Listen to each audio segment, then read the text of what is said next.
It is a Williams and Blum Wednesday here on the Cyclone Fanatic Podcast Network. Of course, you can now watch on YouTube as well. Just go to YouTube and search Cyclone Fanatic TV.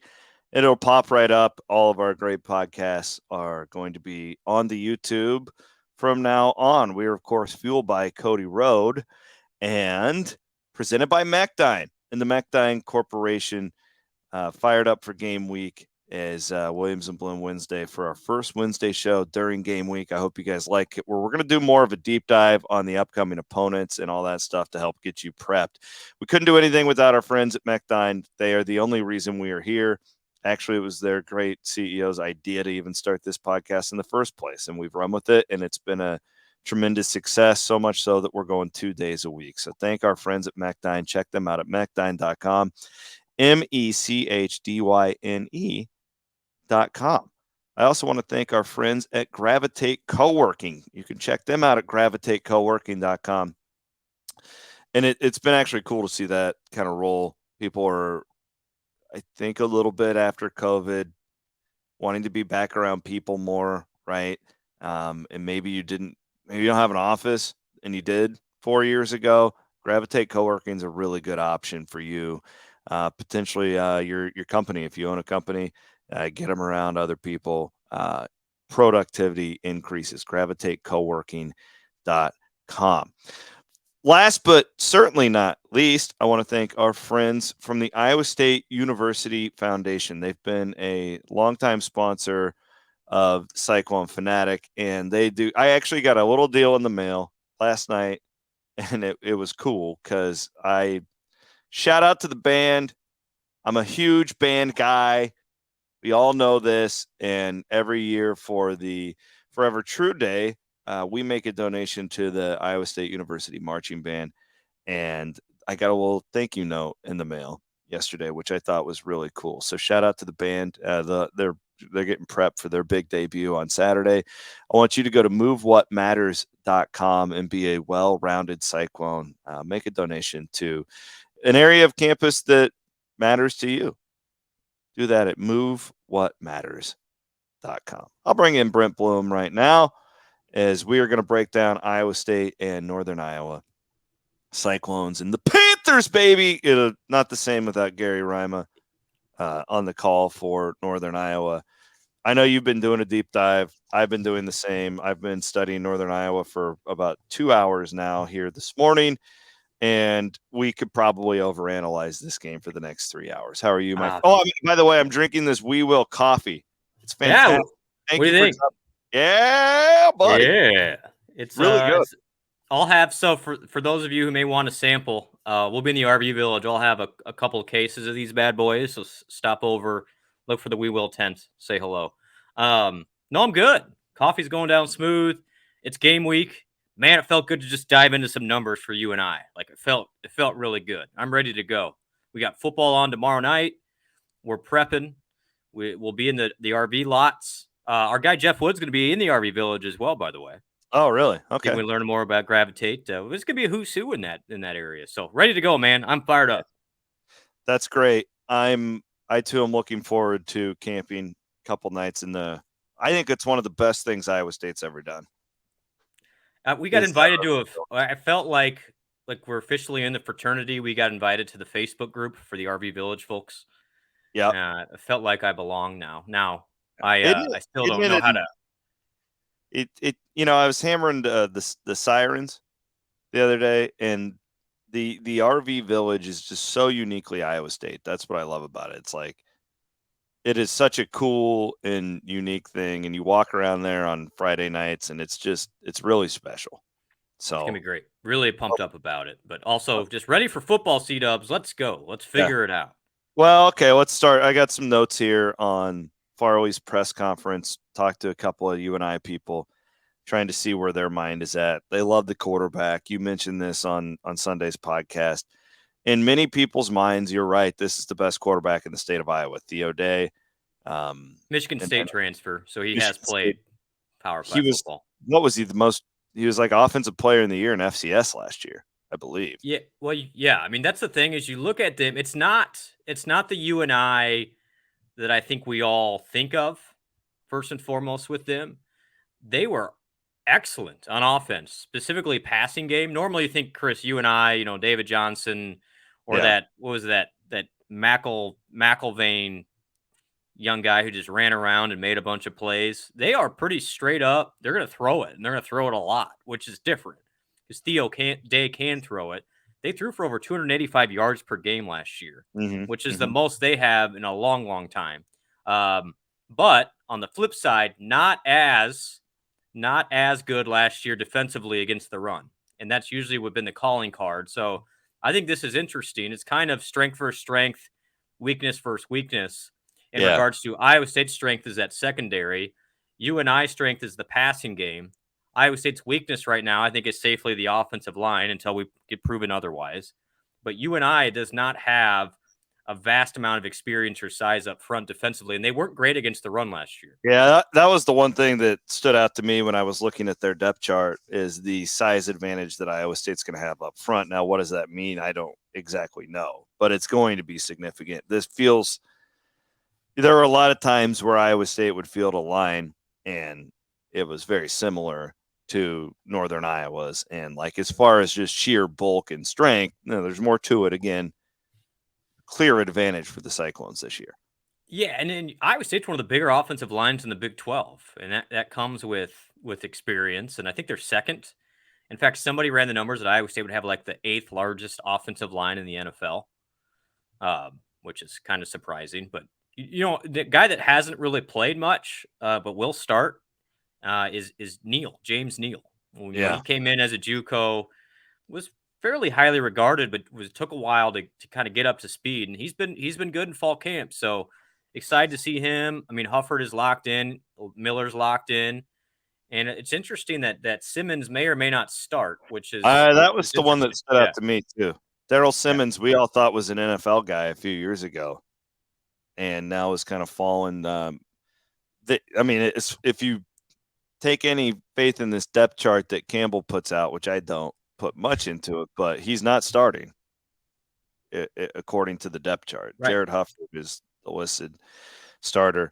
What I kind of like about the line too is just there's different guys,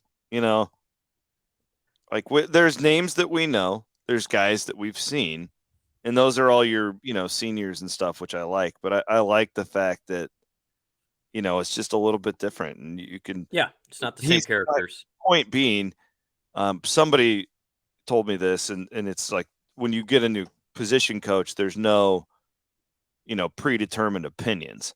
Like there's no, and you can tell when you look at this depth chart that Ryan Clanton went into this thing with an open mind. Yeah, I mean, there's a lot of new. The starting center's new. Neal is starting. Yeah. Hufford's been moved around a little bit. Miller switched tackle spots. Triver maybe tried at a guard now. And then our guy Funto's in the 2 deep. Cool story about him and from Victory Day. That was neat. We helped out a young guy and made the news. But no, it's nice to see some new faces. And obviously it's got the size, but let's see it. And if you look at Northern Iowa, they are at a size disadvantage. And C-Dub, they only return one offensive lineman. And so that's got to be a major concern for them, trying to – I think that's an interesting matchup is Iowa State's D-line without Will McDonald. How do you get pressure against Northern Iowa? And UNI is going to want to throw the ball. Can you get pressure? Or we haven't really brought this up this summer much at all. This is a year Iowa State may go back to that more exotic defense from 5 years ago where they're blitzing from all over the place just because they don't necessarily have that natural pass rush specialist yet. But you've got some more quickness in the linebacker spot, which could bring more pressure like a Marcel Spears used to do back in the day, or bring that corner blitz like you did with some other guys. So I think it'll be interesting to see how Iowa State switches up the defense and gives some more exotic looks with the blitz packages without Will.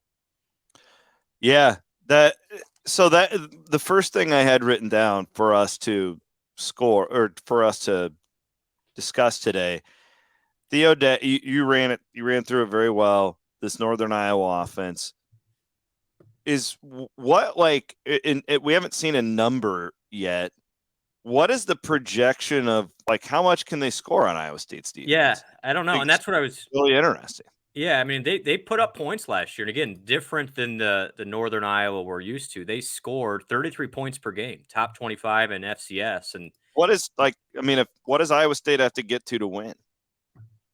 Yeah, I 20. I think I was thinking first team to 20, but yeah, I think you're looking at. I mean, could you and I pop a couple big plays? Absolutely, absolutely. Now, if you look a at, good running back, I think nice little running back. the interesting part is I think under Haycock, Iowa State's given up more than 40, only like 5 times total. So it's going to be really hard to score on Iowa State. The new clock rules are going to make it even more difficult. But they've got some weapons. I think first team to 20 wins the game. That's generally been the case in this series. And we'll see. I'm legitimately curious who wants to push tempo, because if you look at both sides, Iowa State's priority is going to be running the ball first and foremost. I don't think Northern Iowa's going to be able to run it that well. I just don't think they have the bodies to do it. The pass game is an equalizer, but you're trying to throw against the secondary that's maybe the best in the Big 12. So who pushes tempo, and then who wants to suck that clock down? Northern Iowa could come with the Bill Snyder method of limit plays, but that might not be their strength either. So I don't know. I think this is a fascinating contrast in styles of who wants to take the clock down, because CW, if you get this in a one possession game, that generally will favor the FCS team, because then the power program gets tight and it gets interesting. But I don't know. I mean, Iowa State probably is going to have to play that way this year too. So you can't just throw the ball 40 times and outskill people. And I do like their kicker. You pointed that out. So this is one of the best kickers and potentially in all of college football that Northern Iowa brings to the table. So if this is a game that's played in the teens, I mean, I haven't seen Contreras kick for Iowa State, but this kid from Northern Iowa is clearly more experienced. He made a lot of kicks. Way more reliable from what we know. Okay, I want to get into the Ryan Clanton part of this conversation. We'll do that. Want to thank our friends at Kelderman Manufacturing. By the way, Kelderman's bringing us pizza to the tailgate lot coming up on Friday night. Man, this is going to be a party. Yeah, he's bringing us pizza. Looking forward to that. Kelderman Manufacturing. So all you farmers out there, I want you to perk up your ears as you are getting ready to harvest. And I want to tell you about the Kelderman corn reel, which was invented back in 1977. This is a really nice piece of equipment. If you go to kelderman.com, that's KELDERMAN.com, you can go and check out their specialty products, and you can learn more about the all the great things that they offer for agriculture. But the down corn reel, and it's the original, baby, going since 1977, and they can help you replace, or not replace, but they can help you save damaged corn. Windstorms, hail, anything like that. And you check them out at kelderman.com. Huge Iowa Staters, that whole crew, Mark and the gang. They are big time supporters of what we do here at cyclonefanatic.com. Mark Farley, when asked about Ryan Clanton, I don't know if I'm reading too much into it. Okay. What did he say? Well, okay, so Farley was fine. All the players, I watched like the propaganda piece on Northern Iowa's website. Cyclones.com will put out the position previews, and which are great. I actually really enjoyed them this year. I thought they were the best that they've done in a long time. Point is, they'll never say anything critical because it's coming straight from the university, right? Sure. Like we all know what it Everybody is. gets that. Yeah. So the Northern Iowa one, like all the offensive linemen in their things were like, oh, we're more together than ever. We understand what we're doing now more than ever. The coaches are just meshing so much more. And I'm kind of like, hey, is that a shot at our guy? Are you taking a shot at my guy, Ryan Clanton? I don't know. This is what Mark Farley had to say about it. We know him, but at the same time, he knows us. He knows about our offense and our defense, and we know about his offense. So check mark to them. He probably gives them a lot more value in their staff room. I have no idea who has an advantage here. I would definitely think it would be. I don't know if this will matter at all. But another thing Farley said, that I thought was interesting was that he's more concerned about Iowa State's changes on the offensive line and like tight end than he is at quarterback, because he goes, I don't really care about. I'm paraphrasing. I don't really care about their quarterback. He goes, scheme wise, they have a new coordinator and a new O-line coach. We really don't know what they're going to do. Yeah, I mean, Which I thought was interesting. this is Iowa State's advantage, just looking at the unknown factor, considering Clanton was there last year and the UNI offensive coordinator is still there. Bodie Reeder's his name. Interestingly, the O-line coach they hired was Rick Nelson, who was at Ankeny High as their head coach. Is now the new O-line coach at UNI. So he's well thought of. Don't get me wrong. I mean, maybe they are meshing together. But this is, if there is an advantage in the situation, it's Iowa State with Clanton knowing everything there is about that offense. And if you're Northern Iowa, you reinvent the wheel and you change everything just for one game. I mean, I don't know. I mean, that's kind of risky considering that. But Farley always has something up his sleeve for this game. Northern Iowa gets way more bang for their buck by beating an Iowa State or an Iowa than they do from pretty much anything else they could do. Mm-hmm. So this isn't going to be that's why Northern Iowa always plays well here, is they legitimately, this is a can't lose situation for them. It really is. He also took another, and again, I don't think he meant it as a shot, but if you're an Iowa Stater, you're like, he's twisting the knife. Farley said that this is the best game played in the state.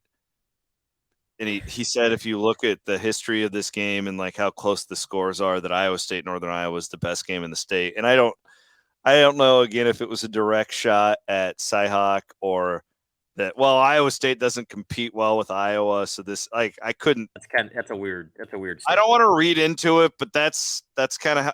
But he was very positive. I mean, he talked about how much he loves Iowa State's fan base and how Trice is this great venue that they love going. Like he wasn't being a dick. Yeah. But it was kind of like, whoa, coach, what does that mean? Interestingly, I know you guys are probably asking, is there another series? Are there games with UNI upcoming? The answer is yes. In 2026 and 2028. So Iowa State gets a 2-year break from them at least. Who's next? What's the next two non-cons? Do you have those pulled up? I do. So 2024, you ready? Yeah. 2024. Is this the Tulane year? Nope. 2024. So this is next year. Is North Dakota at Iowa, Arkansas State at home.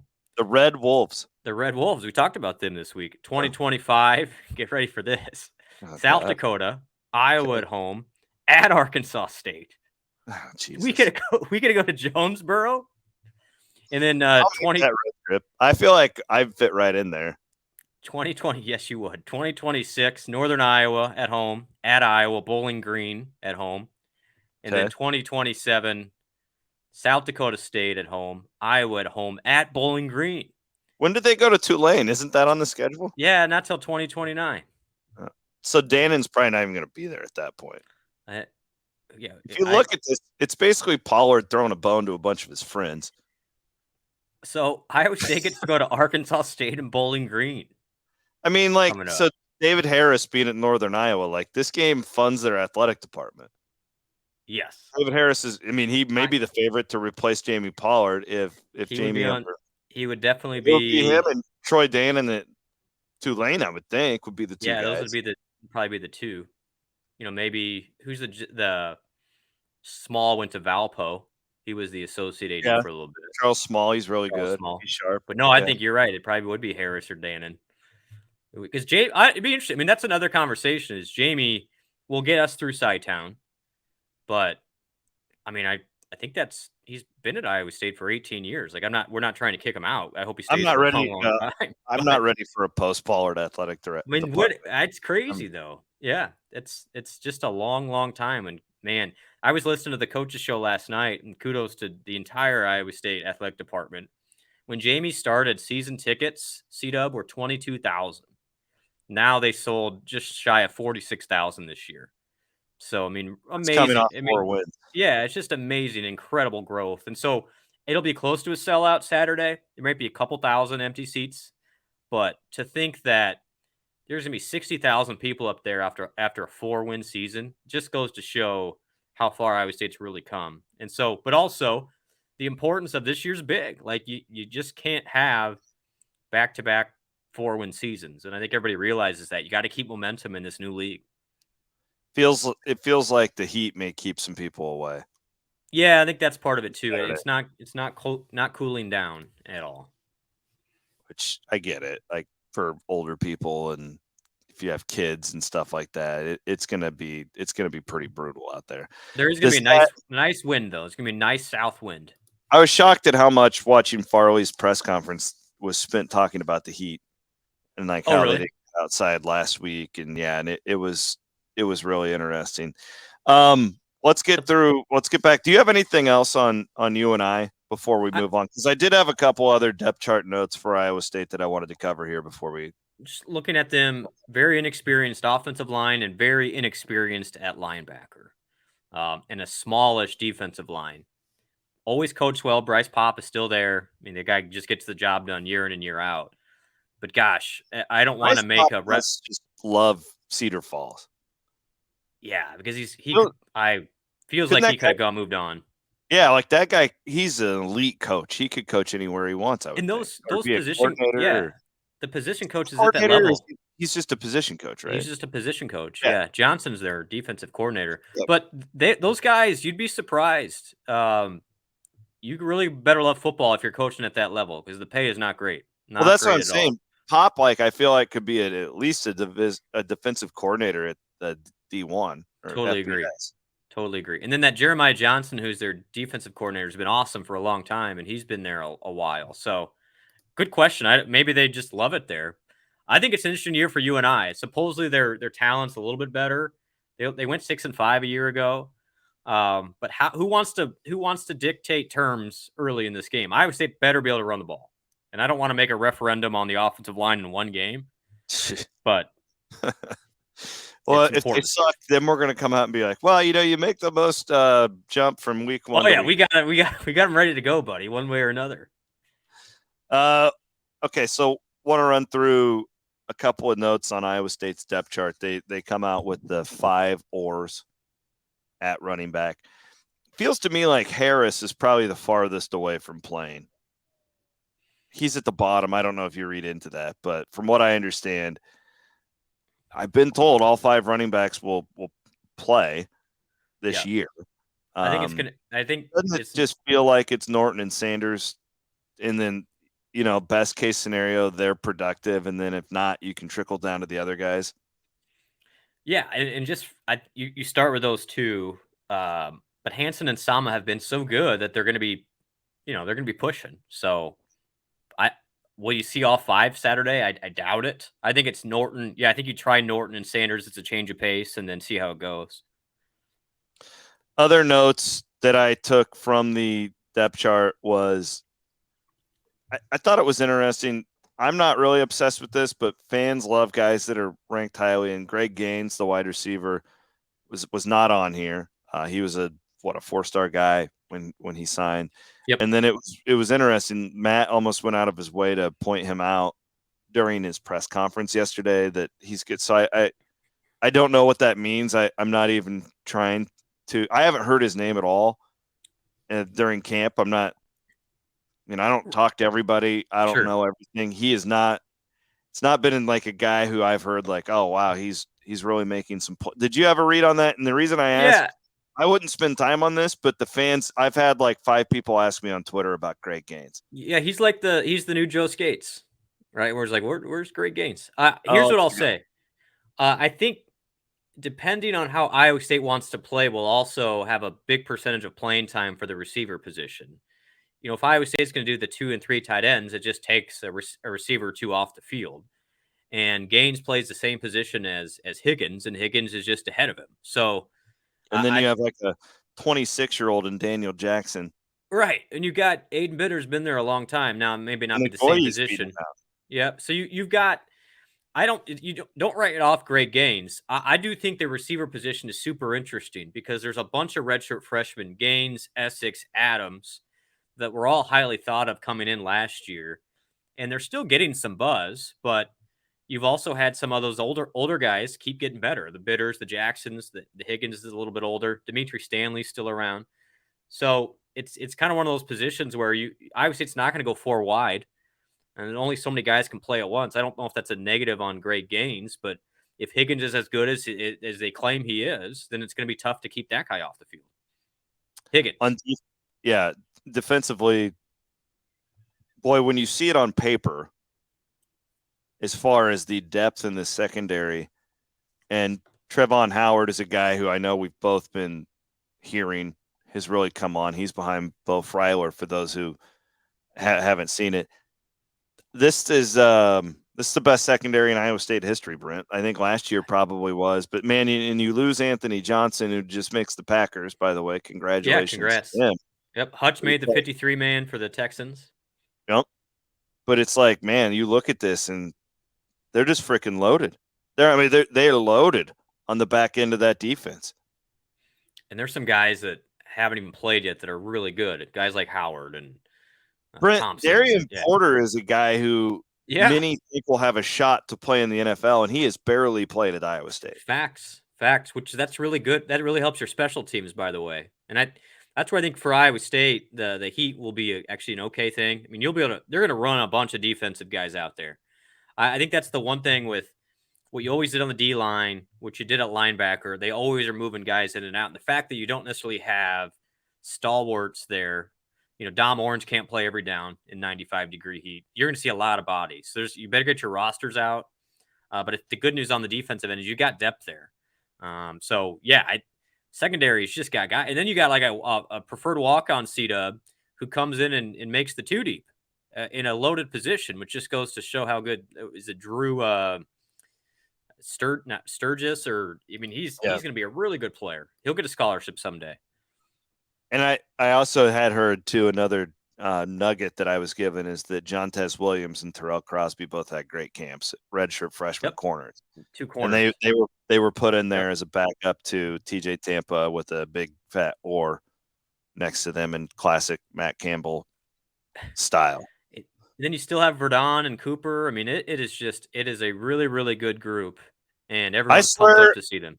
Yeah, and I swear too that defense changed when those guys started getting dinged up last year too. Like they were good even after it, but Verdon especially, I thought last year when he went down, it was like a little bit of a difference. He's one of those guys you're like, that's an NFL player. Like that's what one looks like. He's got all the ability in the world, and it's fun that you still have a Cooper and a Freeler ahead of him potentially. Last thank you here to our friend Jeremy Danielson. I'm guessing we'll see Jeremy and the boys running around Trice coming up on Saturday. DanielsonLaw.com is where you can find them. That's DANILSON law.com. If you were traveling, I thought about this last week when I was in Vegas for work. They do remote online notarizations. This is brilliant. I love forward-thinking companies. So you can get your real estate closing documents notarized from anywhere in the world.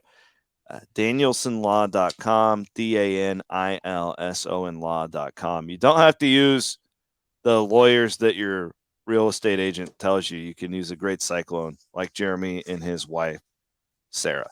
Let's do final predictions for this game, Bloom. I just have every year with these Northern Iowa games, all summer long, I'm like, oh God, I hate that game. I hate playing North. And then we start digging in, and like Wednesday of this week, I'm like, yeah, I think Iowa State will win by double digits. I think that they're the better team. You're breaking it down, and they got the size advantage. They should win this game. And then when kickoff comes and Northern Iowa just like stuffs you in the first possession, you're like, what in the hell was I thinking? This is going to be an absolute dogfight. I think every Iowa State fan listening to this understands that feeling. Yeah, I mean, am I confident? I mean, Iowa State will be a double-digit favorite when that comes out, but is anybody confident? No, nobody's. There's too many question marks. There's just way too many question marks. Like you get excited, you're optimistic, all that good stuff. We have seen this game before, and so I like what Iowa State has. I like the matchup. I actually think if Iowa State's going to match up with UNI team, this is a good one to match up against because They are a little limited depth-wise in the offense and defensive lines, and that's where you should be better Yeah. as a Power 5 program. But am I confident? Absolutely not. I've seen far stranger things happen. Far stranger. Yeah, I think right now, if I had to, it's just Wednesday. I'm not going to give out a score. I'd put Iowa State by like 10. Maybe you get a cheap, but I don't know. Like we'll see. Like my co-host on Iowa Everywhere, Chris Hassel, thinks Iowa State's going to blitz them. He thinks that like this is the year, and his reasoning is because the expectations are so low. But I haven't necessarily thought like in the past Iowa State has overlooked Northern Iowa. No. I've never had that feeling. It's just they always have really great game plans, and Farley's a really good coach, and they spend all summer getting ready for it. And credit to them. It's not an excuse for Iowa State. Northern Iowa is always ready for this game. So I can't see this being a blowout of any sorts. Yeah, I mean, again, we haven't turnovers will dictate a lot. I mean, Iowa State has turned it over a couple of times against Northern Iowa to keep them in games. And can't do that. Absolutely cannot do that. And then, Chris, I think it's pretty simple. Can Iowa State run the ball? Air Force blew out UNI last year in the opening game. Air Force runs the ball very well. We all know this. Air Force ran for 580 yards against Northern Iowa. Iowa State's not running for 500 yards against Northern Iowa. Actually, Farley was asked about that, and he said that he would rather play Iowa State because Air Force is just such a hard team to prepare for. Where he's like, for sure, Iowa State's is like more of like a normal football team. But the point is, if you can push them around up front, you don't need to do anything else, and the game could get one-sided. How bad does Clanton want this one? I wonder. I don't know. Like it felt weird to me. That you need to go and watch this. Like I know I'm very like I'm probably just being like sensitive Iowa State guy. It felt targeted to me. I'll say this: I feel a lot better motivation-wise ahead of this game than I did 2 years ago when Iowa State was top 10 in the nation and just kind of was looking beyond. That everything. Was the worst. Yeah. There's no 35-point spreads here. I actually think like in that one scenario, the gambling thing probably helps because these guys are just so tired of like people doubting them and saying and talking about Hunter Deckers and like in that one aspect of it, that's probably a good thing. I think if you're going into a season, you want to be looking ahead at a UNI, you want to be coming off a 4-win season than a 10-win season. Because there's absolutely no reason you should be looking past this. Absolutely none. You throw in the Clanton factor. You throw in all the new faces. Everyone's ready to get on the field. So this isn't, you don't have to worry about overhype here. That's for sure. No, I like to set the more, and I do this, I realize I do this every year at this point of the week, but I like the setup going into Saturday. I do. For what it's worth, I probably doesn't get enough play. I like looking at these ratings too. Northern Iowa is the 20th ranked team in FBS going into this football game. Their conference has South Dakota State as number 1, North Dakota State is number 2, North Dakota is number 18. So they are in the best league for sure in FBS, and they've got all that, but none of that's ever changed. I'm just always interested in that. I don't know what that means. If Northern Iowa plays in the MAC, they finish in the top half of the MAC. Yes. So it's a good. Portal's changed these FCS teams too. It has. Yep, and they've got some Division I guys, including the quarterback. If Iowa State can run the ball, then their quarterback would start for half the teams in FBS. Oh, for sure. Yeah, it's not a question on talent for him. It's just I would be concerned if I'm them about their offensive line. And what do you think? What do you think the professional will have cooked up? I mean, you go after him right away. I mean, the other part of here, C-Dub, is UNI has a huge question mark at backup quarterback. Nobody's played at that. I would absolutely get after their ass. I think I'll tell you exactly what'll happen. The first drive, Iowa State will hold them 3 and out because Farley's going to want to get them settled in. And then Iowa State will do whatever. I have no idea on offense. And then Northern Iowa will have a good drive. Like they're going to go 40, 50 yards, kick a field goal or score a touchdown or whatever. And then the professor clamps down. That's exactly how it will happen. Okay. I'll hold you to it. Interestingly, the one time in the It's last 10 freaking years, special teams. Don't let them return a kick. well, That's what I'm worried about. the game in 17 that Iowa State won 42-21 against these guys, it actually started horribly for Iowa State. It was I don't remember who the quarterback was. Eli Dunn, I want to say. Yeah. 85 yards right down the field was just like whizzing it, zigging and zagging. And I was like, oh my, and I was doing the game on TV. I'm like, this is not going to go well. And then Iowa State scored 2 defensive touchdowns in the first half. That'll help. Do that. That changes the game a lot. The Jance game. Oh my god. Brock Purdy had to recover. Won that game. If Brock Purdy had to recover that fumble in overtime, or else I remember. That wasn't that long ago. Was that 19? At least you don't have to worry about game day coming to the Cyhawk game again. That's true. Like, isn't that a plus? Ashton Kutcher is far away. Where's Eric Church? Yeah. Good God. I look back on that now and realize how embarrassing that is. It probably would have been like Jelly Roll or somebody now. Isn't that guy famous? What about the guy who does the Juicy Wiggle? Couldn't he come in? I don't think Red Food's big enough. No. What about Neil Diamond? Who's the big country guy now that's like #1 in Apple iTunes? Like, it's George Strait. He's the king of country music. No, it's Zach Bryan. Zach Bryan. Yeah, he's kind of a big deal now. Okay. Well, it didn't matter to Eric Church. The Eric Church still came up here. Yeah, he's a freaking North Carolina fan. Let's fly him into Ames. Hung over as shit. Unreal. But hey, it really is a slap in the face to Iowa State that they did that. And then the Kutcher one. Ashton was worse. Kutcher was way worse. Yeah. Like you had Seneca right there. And they used him, but it's like anyway. Well, let's get after it. If you see Blum and I, we will be in the lots. We had a couple of fans that have asked us to come by their tailgates on Friday night, and I plan to get to as many as I can to meet as many of you as possible. We are going to also be at a Wiffles Hybrids event coming up on Saturday. Yep. Wiffles has a tent, and they have invited Brent and I to go and shake hands and kiss babies. I believe it's us and Kim Reynolds that are going to be at this thing. Who's got the bigger crowd? Tonight, I am speaking to the AVMA, the Iowa Veterinarians Association. So look at us. We're just making the rounds. I'm talking. This is funny. You'll laugh at this. At a digital media symposium with the Ivy Call to Business next month. I saw that. Why'd they ask you? How did I not get an invite? Because NIL, buddy. Like we the new influencer marketing. It's incredible. Yeah. Literally, like that's how I make a living is influencer marketing. I was like, come on.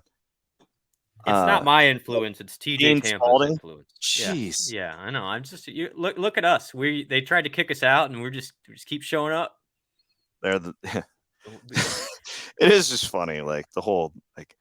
I guess I'll speak to the veterinarians. I don't know what I don't know what are you going to say for me, but yeah, I'll come and hang out with y'all. That's my kind of people, though. It's going to be like dudes on a golf. It's after their golf outing. They're all going to be out there in their overalls. It's going to be a good time. Well, just get them some Ames Lager, and they'll love you. Real quick, have you heard any updates on? Because here's the thing, I want a bunch for the weekend, and I still haven't had it, and I haven't been able to find it.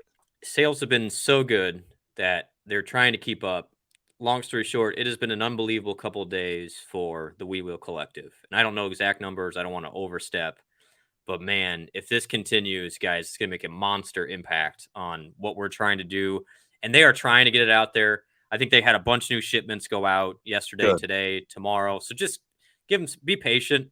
Yeah. It takes a while to get a beer I could have ramped up. Told you this was going to happen. It's a good thing. Yeah. And I apologize if you're not able to get. Well, it's nobody's fault. It's just Iowa State fans you tell them like, hey, and I get the whole like, I've been very upfront with you, and I understand why some people be like, no, I'm not donating more money. I'm already paying for parking. I understand it all, but man, you give them this option now to buy beer and coffee to support it, and they're going to buy the shit out of this stuff, and they're not going to stop. We got other things down the pike. I just told you about. These new ideas that you're cooking up. Oh man, we need real quick 2 words. and then I'll let everybody breakfast burrito. Okay, that's what I want. Ooh, what Can about you a do that for me? What about a We Will breakfast pizza? Yes. Okay, I'm working on it. Now Stay you're tuned, speaking my everybody. language. Stay tuned. Now No, you're but thank speaking. you, everybody.